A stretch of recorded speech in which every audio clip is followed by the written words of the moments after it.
This is a HeadGum podcast. Hello, hello. This is Fake the Nation, where me and my beloved dirtbag comedian community come together to talk about news and culture and Elon Musk.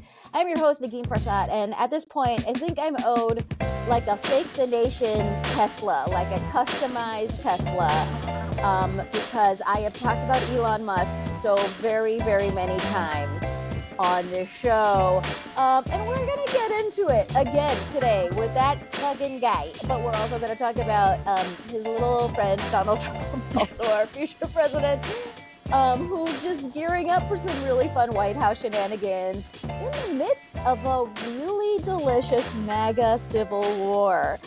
So we'll talk about all that. We'll also talk about a tequila surplus in Mexico and an IVF mix-up that really stopped me in my tracks.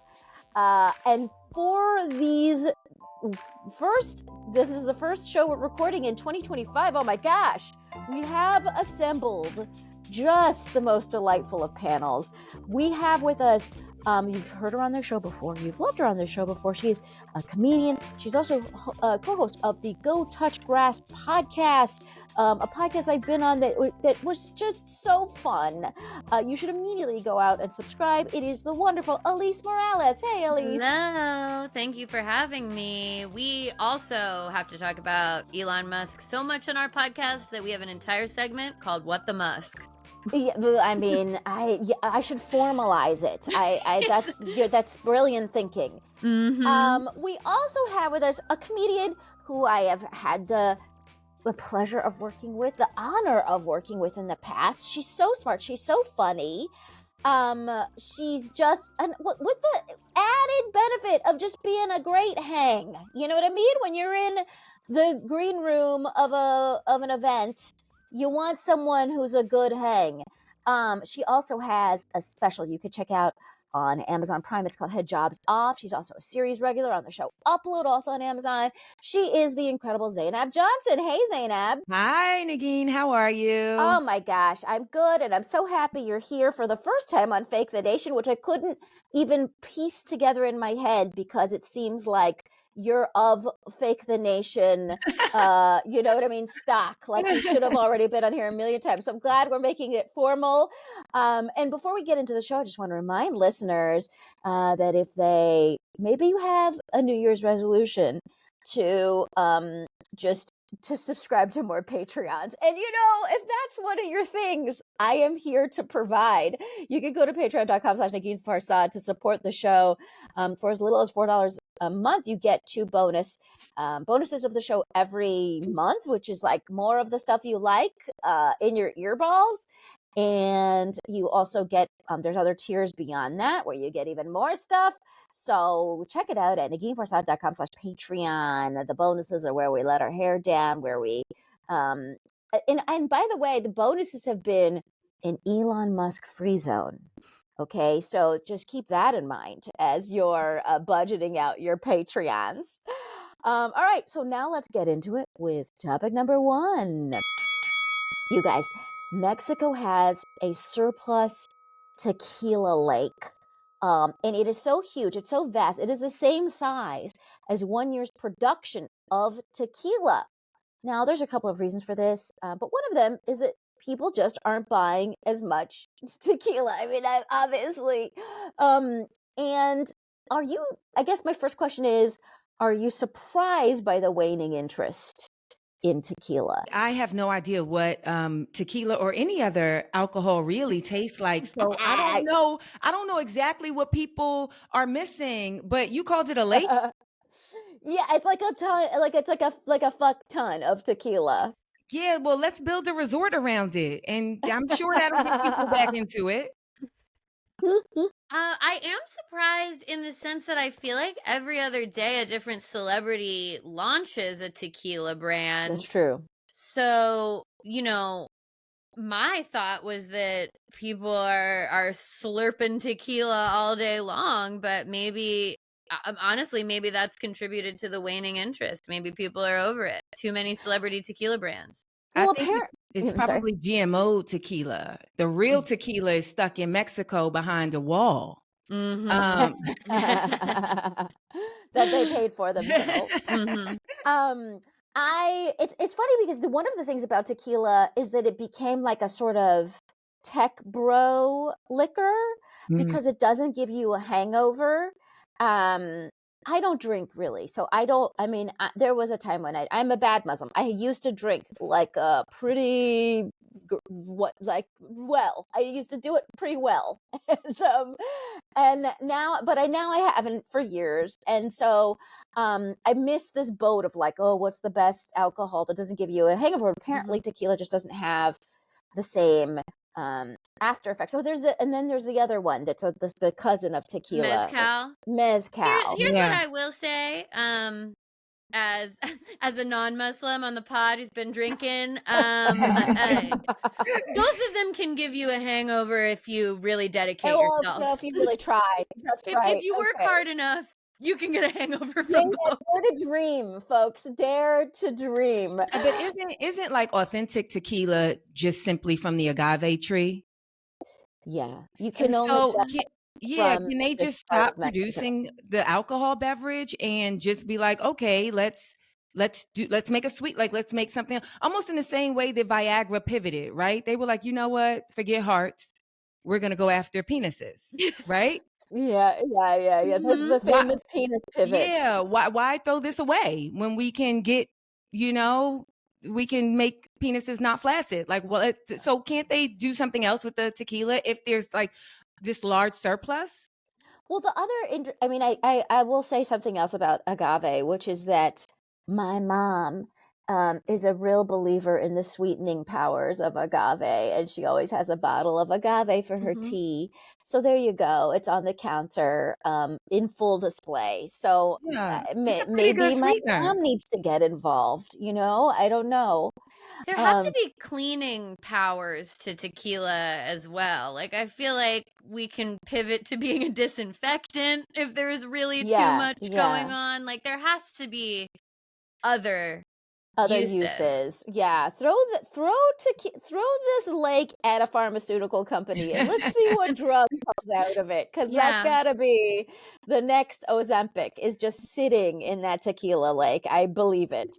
Or we could bring back MTV Spring Break, and then I think that tequila will be gone. Is that one of the reasons, by the way, I should mention, so that I'm not just completely a substanceless person, one of the reasons is that there is this surplus, is this growing fear over a 25% tariff on Mexican goods. So there's like some drama. So this might all work out, and that tequila lake might just turn into a tequila creek and we'll be fine.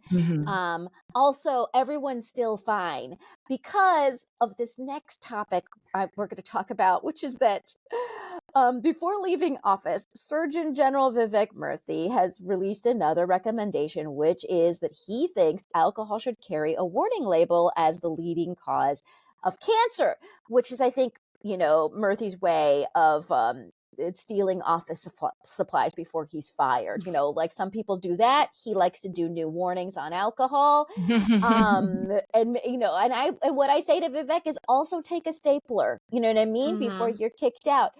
Now, we just talked about this tequila lake, and there is this, apparently the decline in interest is not limited to tequila. There's waning sales. We've talked about the waning interest in red wine on the show before. But what do you think of this warning label recommendation?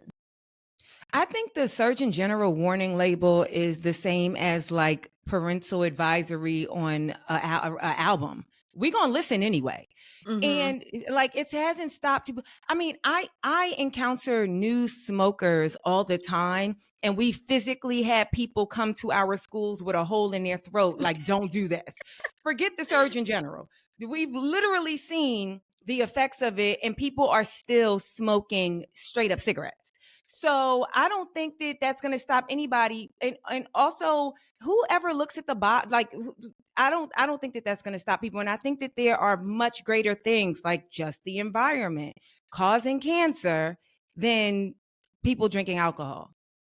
Yeah, I guess I'm trying to wrap my head around the is that true? That it's the number one cause of cancer? I'm like, that's news to me. I knew I was like, it'll affect your liver. It can do this and that. I didn't know that cancer was in the mix as well. So that's Dude, this is if you go and get into a lake and bathe in it and drink it and live in it.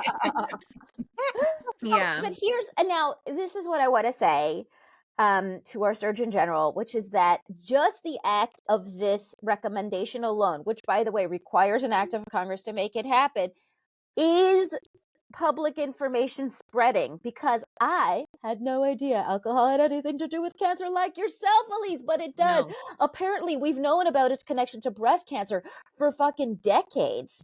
There's like some strong connection to breast cancer and alcohol consumption. Obviously, like the more alcohol, the more breast cancer. But there's also, sorry, Negin, but there's also a connection with soy and breast cancer, right? And is he slapping a label on tofu?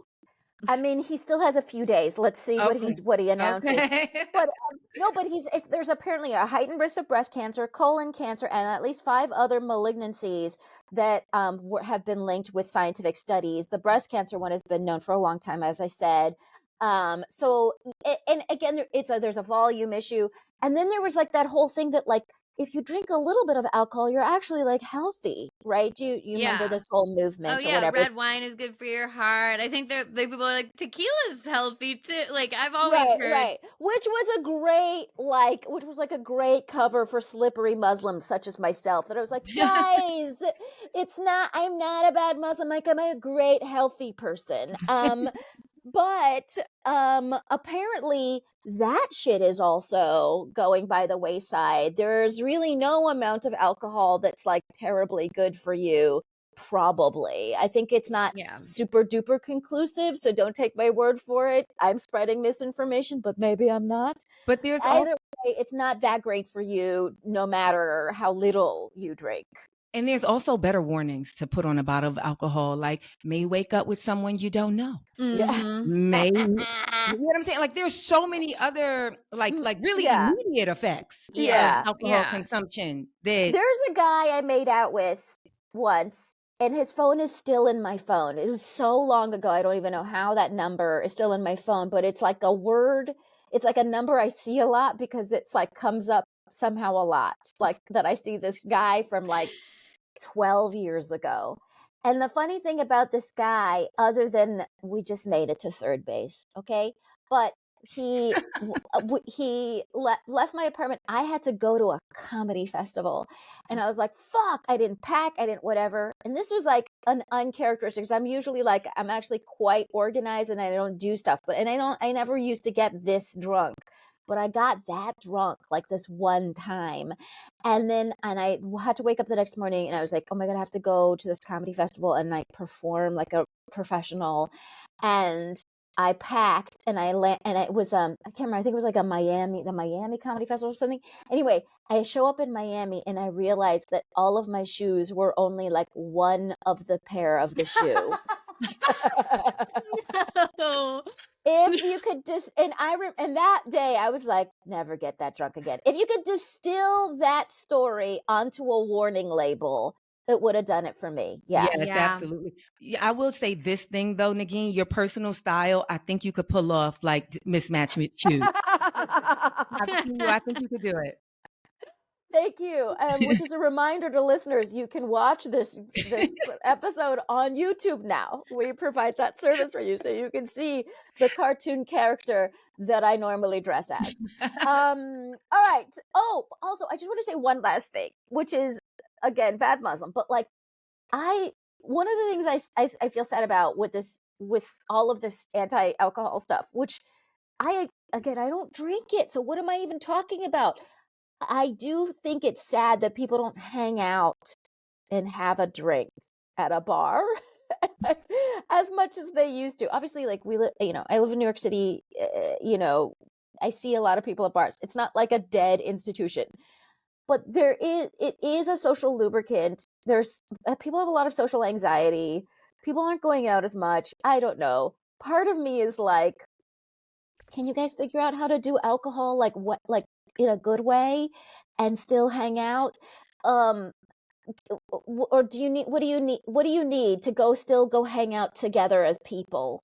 That's my weird feeling. Well, that's Vivek Murthy's other thing, is the loneliness epidemic. So I'm like, you know, one of these, we've got to warn about what's more important. Yeah, exactly. Yeah, Vivek, come on. All right, yeah, he needs to figure that out before and then he can address soy. All right. Let's take a quick break, and then when we come back, we'll continue. And we are back with topic number 2. Okay, so there's a MAGA fissure brewing. MAGA fissure just sounds like a medical, like it's like it's like an anal fissure, but worse. Anyway, there is a MAGA fissure brewing over H-1B visas. Now, these are the visas that companies use to sponsor high-skill immigrants. Mhm. Elon Musk supports them because he's hired a ton of immigrants that way as engineers, and he himself had one when he first came to this country. But then the Laura Loomer / Steve Bannon faction of MAGA doesn't like immigrants because they're gross. And last week, Elon said, I'm joking, obviously, children of immigrants. Okay, just making sure. Last week, Elon wrote this tweet, which I will read for you. The reason I'm in America, along with so many critical people who built SpaceX, Tesla, and hundreds of other companies that made America strong, is because of H-1B. Take a big step back and fuck yourself in the face. I will go to war on this issue, the likes of which you cannot possibly comprehend. Yeah, I thought that was a fun way of stating your case. Ultimately, Trump has come down on the side of supporting H-1B. Maybe he's slippery, as we all know. He says things, then he doesn't, and then it's confusing. But nevertheless, it still has exposed this divide within MAGA. I mean, I think they're all sort of general bigots, but they just can't decide how to do it. You know what I mean? Like, how exactly should we do bigotry? But what's your take on this delicious infighting? You guys ever seen the episode of The Office where Michael's the manager and then they make Jim also the manager? And then somebody has like this great talking head, like, yeah, every administration thrives with 2 leaders. It's like, this is so, there's like 2 things for me. There's 2 things, right? There is, it's like clearly the Elon Musk and Trump and whoever else is in support of that visa. That is also like a socioeconomic way to separate as well, right? That still limits, that still keeps a certain type of person, a very specific looking person, that still keeps them out of our country and allows the more privileged, whether you're privileged because your family is able to get you that education, et cetera, that allows them in this country. So it's still prejudicial. But then there's this other part of me that's like, let's watch them for 4 years just eat each other's heads, you know? Like, let's just watch them just just kill one another, however they do it. I think the eventual and inevitable Elon and Trump fallout is going to be truly incredible, and it will be over like the dumbest shit we could possibly imagine. Like, it's not going to be a policy dispute that the 2 of them fall out over. It's going to be, honestly, probably like Trump will hear one person describe Elon as the real president, and then they're going to be fighting. It's going to happen on Twitter, and I'm sorry, X. And it's going to be insane. With the H-1B visa, I think that you're spot on, where it's like, it's 2 flavors of racism fighting. Because we have like the MAGA people who just straight up don't want any immigrants in the country at all. So they're mad about the visa. And then we have this like business leader elite racism where they're like, no, we need to exploit those workers. So please let us bring them. Because with the H-1B visa, the people that they bring over, they're only able to stay so long as they were employed at the company. So when Elon Musk is employing all of these people at Tesla, he can extract way more from those workers because those workers know they have to do whatever the hell he says to keep his job and keep the visa and all that stuff. And like, they're not able to push back and against shitty conditions in the same way like an American citizen straight up worker can. So yeah, it's racist fighting racists over what flavor of racism they want in the country. Yeah, Also, I think I it think reveals. at one of my I have some family, right, who's a Trump supporting family, and their major beef is like not with, they themselves are like a brown person, right, who came It'll go like to the that. United States, and it really took advantage of the largesse of the American system and the public universities that we have, and have now become, rather wealthy. And they don't, their beef with immigration is that low skilled people come here, not high skilled people, right? Which is, and they view, and it's like a really interesting and they talk about those low skilled people in the most disgusting terms, right? And so, and so you're right. It is like, either way, there's like a grossness, there's a classism, racism, xenophobia, all sort of in a swirl in both of these positions. One thing though, like if there was, if anyone was smart, they would sort of follow what Nikki Haley has said about it, which is the tech industry has been lazy and needs to invest in our American workforce. And I think that rings true to me, which is that if it's true that we do import a lot of engineering, math talent from other countries, and my dad is what was a part of the brain drain, right, in the like 70s, early 80s. And if you ask him, like, he was with a bunch of people who were brain drained, right, from other countries. Like, we do this. It's not that we don't do this. We in fact do this because we don't necessarily have the workforce, and and we're also not, we're not have enough babies. There's all these things, right? So why don't we invest more in the American workforce? Well, that requires actual policies and expenditures from the federal government, and state governments. And so that's the other fun thing, is like, well, you can make a really great case if you're Steve Bannon or whatever.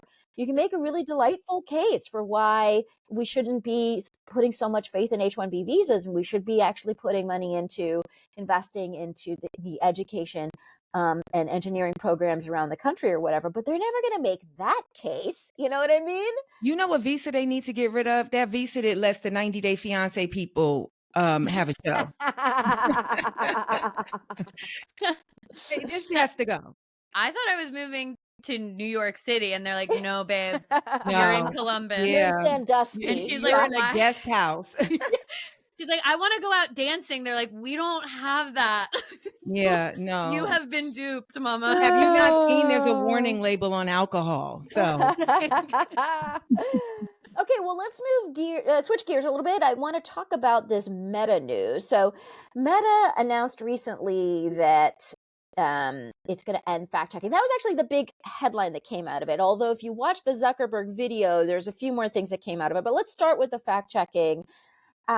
Instead of fact checking, they're going to be giving random civilians the power to correct things however they feel like it, and they'll be doing it for free. It's called Community Notes, and we've seen it in action on Twitter. So I guess my first question is, what do you think of this move by Mark Zuckerberg? isn't that what's already? It doesn't matter. Yeah, I'm like, You can watch the news and you're like, what? Oh, okay. Why are we wasting our time and our media space and on something that does not matter? And the reason why I say that is even in Meta gets it so wrong.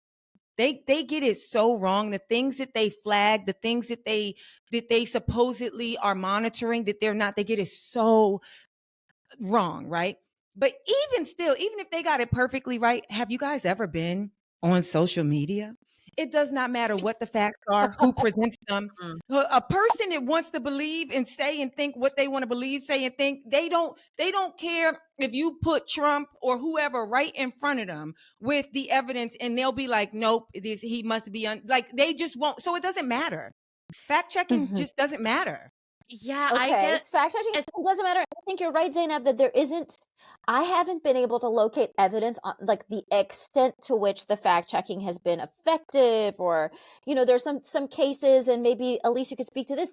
There were some cases that, like, for example, the Hunter Biden thing. They sort of had some messages about that, the laptop that they regret, like that there maybe was stuff on the laptop or whatever, like there maybe was a legitimate case, or like that wasn't the kind of story that should have been repressed, and that was maybe liberal bias that led to a story like that being sort of fact checked and repressed or whatever. Elise, what are your thoughts? well, it's just all laughable to me because I actually got off Facebook when they allowed Russian bots to influence the US presidential election, and then Donald Trump became president of the United States. So for them to like be like, "Oh, we're trying to fact check." I'm like, "You already lost it. You already did the worst job you could." They like Well, are you on Instagram? I'm on Instagram, so I'm still in the metaverse. But I'm just like, it's just laughable to me to see these like piecemeal efforts that Meta, nay Facebook, tries to do to like be a legitimate source of information, when I'm like, you lost the plot on that so long ago. Like Facebook led to like a genocide in Myanmar, I think. Like Yeah. they have caused so much damage with the way that misinformation is spread on that website. So for them to be like, we're fact checking now, we fact check, oh, now we're gonna do community notes, I'm like, I don't, just stop, I don't even care. Right, and I agree. I think you'll both agree. I think we're all on the same page in that that the fact checking thing feels like it was maybe the least effective part of what they were doing. Yeah. Now, there was a couple of other aspects of the little Mark Zuckerberg video that I thought were very interesting. One of them is that they want to bring back a civic feed, which means news. They feel like people have been complaining, like there was a time when news was stressful, so they sort of removed news as a feed, and now they want to bring it back. Now that I think is interesting because that speaks to the power of the algorithm, which to me is the big issue. Because I think you're right, Zainab, like the fact checking sort of didn't matter one way or the other for a person who's for a Trump supporter or a hardcore left wing, Anybody, whatever, it yeah. doesn't matter. Anybody. Like they're just good. They're dug in on their position, no matter what fact you tell them. But where things do kind of subtly, I feel like, have an impact is the algorithm, and the algorithm is just completely by their design. So the algorithm can feed us what news it thinks we should be seeing, and that to me is like far more insidious, and I'm surprised that wasn't a bigger part of the headline and covering that announcement. But also, they said they removed the news because the news was depressing. It's only gotten worse. Yeah, I'm like, It's only oh, gotten worse. you think it's gonna be fun in the next Yeah. couple of years? Like, Yeah. but I Yeah. just feel like these tech bros, especially with, Trump Volume 2 or whatever, they are like, they're falling very much in line. They're falling in line with the administration. They're happy that he's going to support crypto and give them all the money that they want. And like, I feel like round one, they had this like sheen of, oh no, we don't support him. And this time it's like they're meeting with him publicly. They're doing all their stuff. So yeah, I mean, it is troubling to think about how the algorithm will be designed to benefit the people in power, including themselves, including, there's so many different developments that are happening in tech that deserve real scrutiny with AI and crypto and fucking cars that can drive themselves. And it's like, if the people who make those products are in charge of what information we see about them, that's not great. Not great. Also, I'm not looking forward to like my grandmother calling me with like Oh, fake because that's yeah. who's on Facebook. Yeah. You know, like and I'm not And looking I'm forward to curious that. what that means for Instagram and Threads. I mean, again, I don't know who's going to win the war between Threads and Blue Sky and Twitter or whatever, but like, and one of the things he said in his video is like, we're going to bring back the civic thread, but we're going to keep it friendly, make sure that it's friendly. And like, that's ridiculous because there's nothing that they've been able to do in the last 10 years to make anything fucking feel No. friendly. Um, the last thing I wanted to point out about the announcement was this notion that they're going to move the moderator team from California to Texas to remove any appearance of bias. Right, because Texas is such Texas is a famously it's a unbiased. politically neutral environment in Yes, Texas. it's the Switzerland of the United States, as we all know. Texas. What do you think about that? What did he do? Why is that happening? What's Because your all guess? the people in California moved to Texas. It's the same. I mean, it was like almost like another migration. Like everybody in California moved to Texas, they moved to Austin, and they moved to Arizona. Like they moved to these places for so it's like it's still the same mindset. I was just in Austin a couple of weeks ago, and I was like, "Oh, I thought you guys were supposed to be weird," and they were like, "Yeah, we are, right?" And I'm like, "Oh, I guess weird inside of Texas, but this just feels like California to me." Yeah. Yeah. Do they have the Hailey Bieber smoothie at the Austin Air One or it's I feel like I just feel like the situation is like it's masks off with these tech bros, whereas before they kind of tried to seem like they were like lightly democratic, like lightly leaning Democrat, and now I think that they feel very much empowered and happy to be like, no, we're Republican. Obviously, we're billionaires and we're going to meet with Trump and we're going to move to Texas and we're going to get rid of content moderation and we're going to do whatever the hell we want because we can.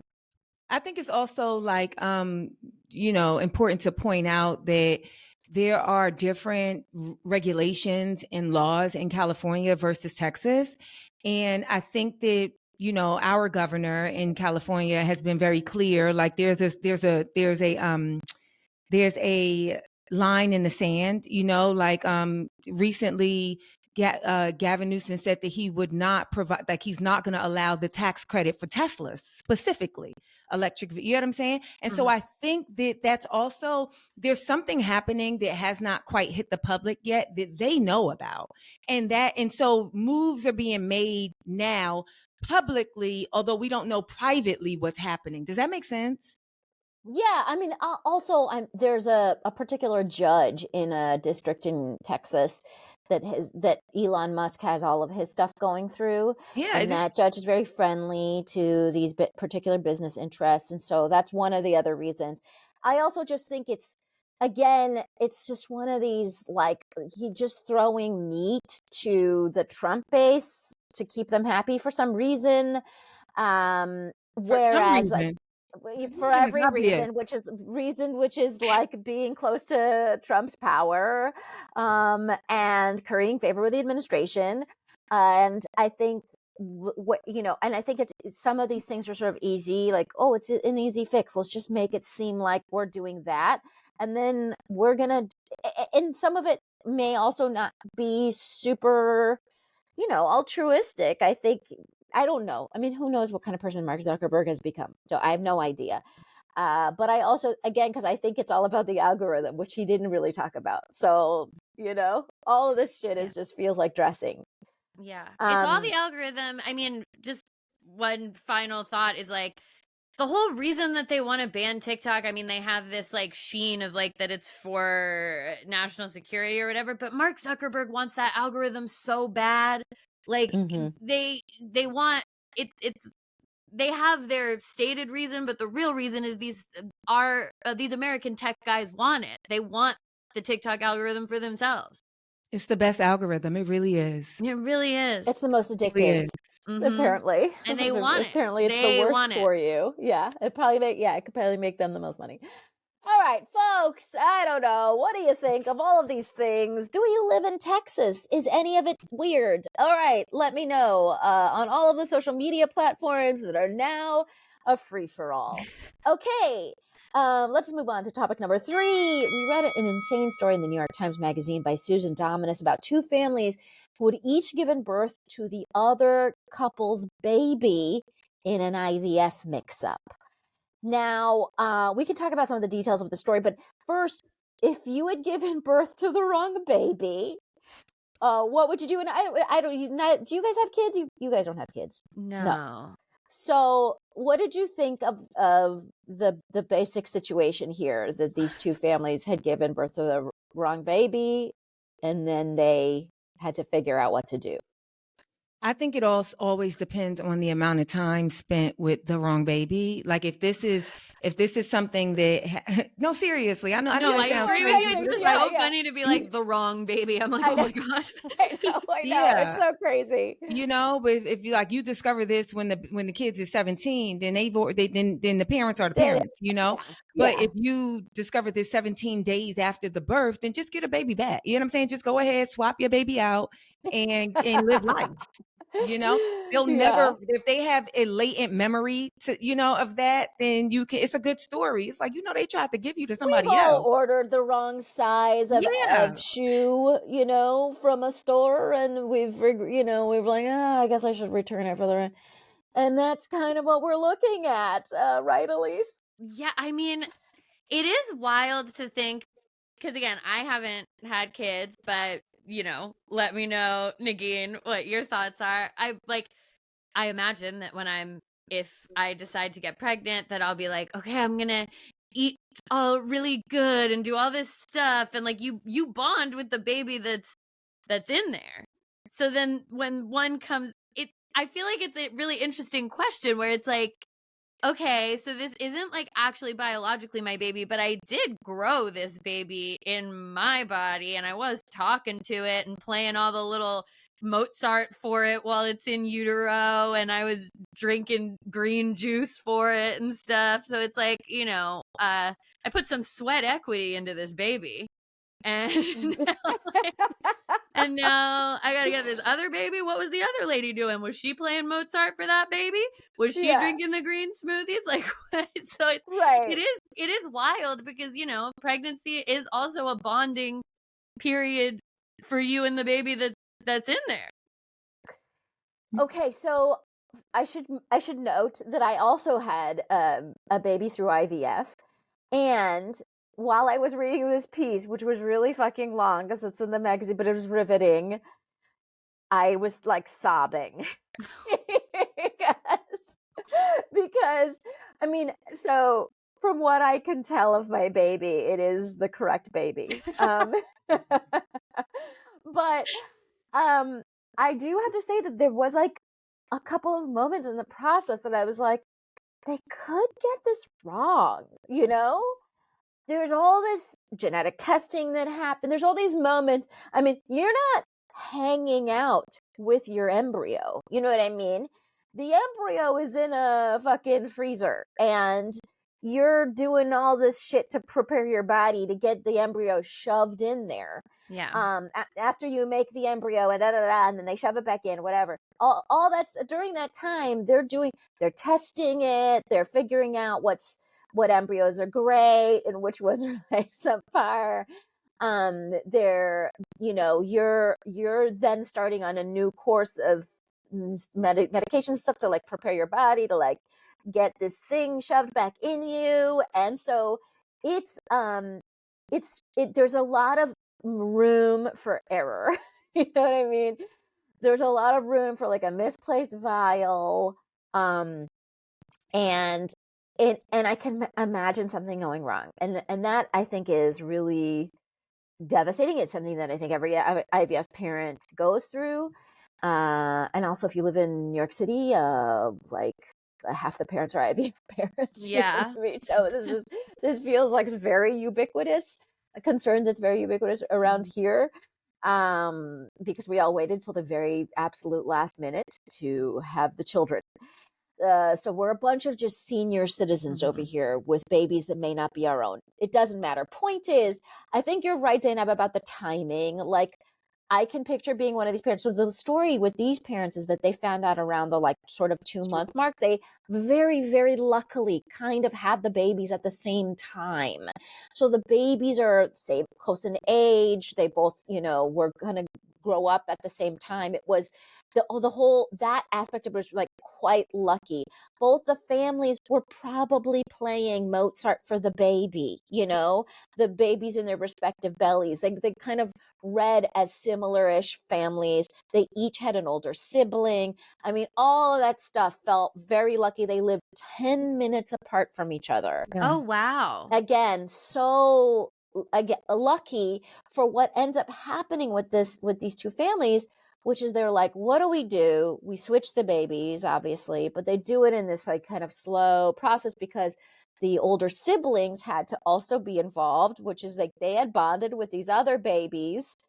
And then the parents are like, we're going to switch. Like, it's so crazy. Maybe it's so crazy. It must be nuts to be like, okay, we finally got our baby's sleep schedule down. I know this baby. And then it's like, actually, this is a new baby. This is a different baby. Yeah. I think it's one. I will point out this is 20% of the SVU episodes. Just FYI, the wrong in vitro baby. Literally 20%. Oh my god! Are you serious? I've never really watched that show. That's really literally 20% of the. If they have like 3,000 episodes, it is definitely like 900 episodes. Definitely.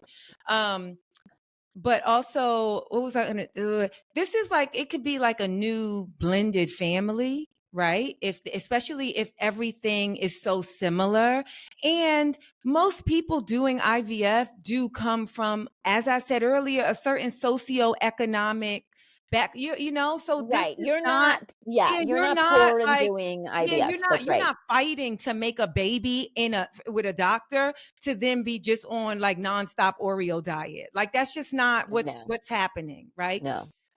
But also I think that there's a really important conversation that probably isn't had, which is, is the point of having a baby to like serve something in us, some sort of like vanity, or is it to continue legacy? Because I think that's why people care about, is this me or not? Like that was the point of having children. It wasn't like so you could see how good of a parent you were. But I think a lot of what goes into the decision, like, Alise, when you were like, but I did this and I did that and I did, but that's not like really the point in reproduction. And so I think that it's a really interesting conversation to have when things like this happens. Well, which is exactly right, which is why it was so difficult because bonding happens despite any kind of genetic connection, right? Mm-hmm. Bonding happens when you literally are a white woman who gave birth to a Latino baby and you still believe in your heart that it's yours and you can't let go of that feeling even after the genetic testing in this case came back saying this is not your baby, right? Genetically, but it doesn't matter the hormones that come out like when you give birth to the baby and then they put it on your chest for the first time, like bonding hormones happen between you and that baby. And also your voice is the thing they've been hearing the entire time.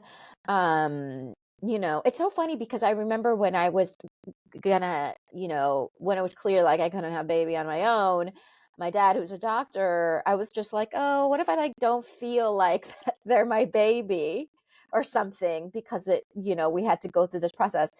And my dad, we had just been, by chance watching this movie that my husband Jason Tottenham was in as an actor, that was about a girl who like finds a baby, but she like bonds with the baby and feels very responsible. And then I don't know, I can't remember the name of this movie, but it was about like this girl who was like not at all equipped, who like suddenly had all these motherhood feelings because she was stuck with this baby, but then ended up loving this baby.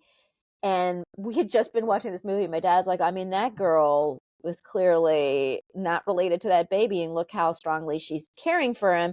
And it was just like, oh yeah, like literally every adoption story, you don't need, you just don't need the vanity of a genetic connection for parenting to work out. Mm-hmm. And what happened here, Zainab, is the beauty of the blended family. They decided to raise the children together in a certain way. One of the moms said, let's raise them together. Let's have 2 babies. And they basically are like sisters. They went to the same preschool. They've celebrated every Christmas together, every birthday together. The families are just now very close.